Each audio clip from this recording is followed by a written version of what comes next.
Hello every one. അങ്ങനെ കാത്തിരിപ്പിന് വിരാമമായി മക്കളെ. നമ്മുടെ ഷാനവാസ് തിരിച്ചു വന്നു. നല്ല മാസ്സായിട്ടുള്ള തിരിച്ചുവരവാണ്. അതിനുള്ള ഒരു പ്രൊമോയാണ് വന്നത്. ഞാൻ ആദ്യം ആ ഒരു പ്രൊമോ ഇവിടെ പ്ലേ ചെയ്യാം. അതിനുശേഷം നമ്മുടെ അനീഷിനെ ഒരിക്കലും മറക്കാൻ പറ്റില്ല. ഷാനവാസ് വന്ന ഒരു സമയത്ത് അനീഷ് കെട്ടിപ്പിടിക്കുന്ന ഒരു രംഗം മക്കളെ, അതായത് അനീഷിൻ്റെ ആ ഒരു രംഗം കൂടി ഞാനിപ്പോൾ സൈഡിൽ വെച്ച് തരാം. സത്യം പറഞ്ഞു കഴിഞ്ഞാൽ അനീഷിൻ്റെ ആ ഒരു മനസ്സും നമ്മൾ ആരും, അതായത് ആ ഒരു മനസ്സ് നമ്മൾ കാണണം. നമുക്ക് ആദ്യം ഈ ഒരു പ്രൊമോ ജസ്റ്റ് ഒന്ന് കണ്ടു നോക്കാം. ഓക്കെ, എവിക്ഷൻ പ്രക്രിയയിലേക്ക് പോവാണ്. ഇത് പ്രേക്ഷകരുടെ തീരുമാനമാണ്.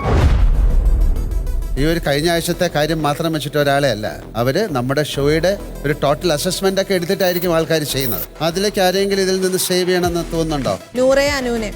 രണ്ടുപേരും കൊണ്ട് ഒരുമിച്ച് പറ്റില്ല. അനീഷ്, നൂറ സേവ് ആവണമെന്ന് ഞാൻ.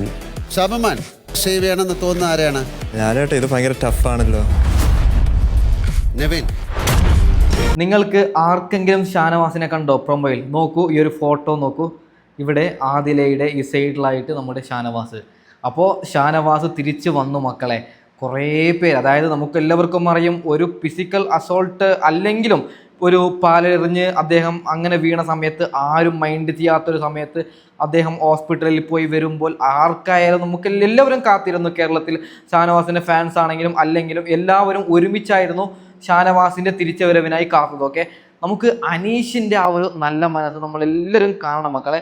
നിങ്ങൾ ഈ ഒരു വീഡിയോ ക്ലിപ്പും കൂടി ജസ്റ്റ് ഒന്ന് കാണണം. ഓക്കെ, ഒരുപാട് വിഷമം തോന്നിയൊരു കാര്യമായിരുന്നു ഇത്. കാരണം ഷാനവാസ് ഇങ്ങനെ താഴെ വീണ് വിറച്ചോണ്ടിരിക്കുകയായിരുന്നു. ഷാനവാസിന്റെ മുഖം ഇങ്ങനെ ഷിവർ ചെയ്തുകൊണ്ടിരിക്കുകയായിരുന്നു. അപ്പൊ ആ ഒരു സിറ്റുവേഷന്റെ ആ ഒരു അത്ര തീവ്രത എനിക്ക് ഞാൻ പറഞ്ഞുകൊണ്ടിരിക്കുന്നുണ്ടായിരുന്നു, ഷാനവാസ് പ്ലീസ് എനിക്ക്, ഷാനവാസ് നമുക്ക് കൺഫെഷൻ റൂമിലേക്ക് പോവാമെന്ന് ഞാൻ ഇങ്ങനെ പറഞ്ഞുകൊണ്ടിരിക്കുകയായിരുന്നു. അപ്പോഴാണ് ഇവര് പരസ്പരം ഇങ്ങനെ വഴക്ക് കൂടുന്നു, ചിലരിങ്ങനെ ഡ്രാമയാണെന്ന് പറയുന്നു, അങ്ങനെയൊക്കെ സംഭവിച്ചുകൊണ്ടിരിക്കുകയായിരുന്നു. അപ്പോഴും ഞാൻ ഷാനവാസിനെ ഇങ്ങനെ കൺവിൻസ് ചെയ്യാൻ നോക്കായിരുന്നു. ഷാനവാസ് എണീക്ക്.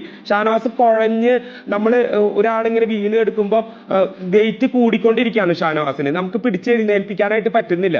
അപ്പം ഷാനവാസിനോട് പറയുന്നുണ്ട്, ഷാനവാസ് എണീക്ക്. അപ്പൊ ഷാനവാസ് വെള്ളം ചോദിക്കുന്നു, അങ്ങനെ കെടുക്കണം എന്ന് പറയുന്നു. അപ്പോൾ എനിക്ക് മനസ്സിലായി, കാരണം എന്തോ ഒരു പ്രശ്നം ഷാനവാസിനുണ്ട് എന്ന് മനസ്സിലായി.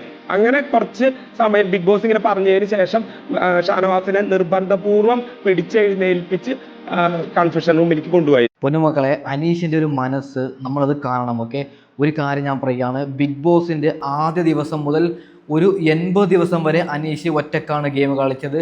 അതായത് അനീഷിന് ഒരു പുഞ്ചിരിയില്ല, എല്ലാവരും അങ്ങനെയാണ് പറഞ്ഞത്.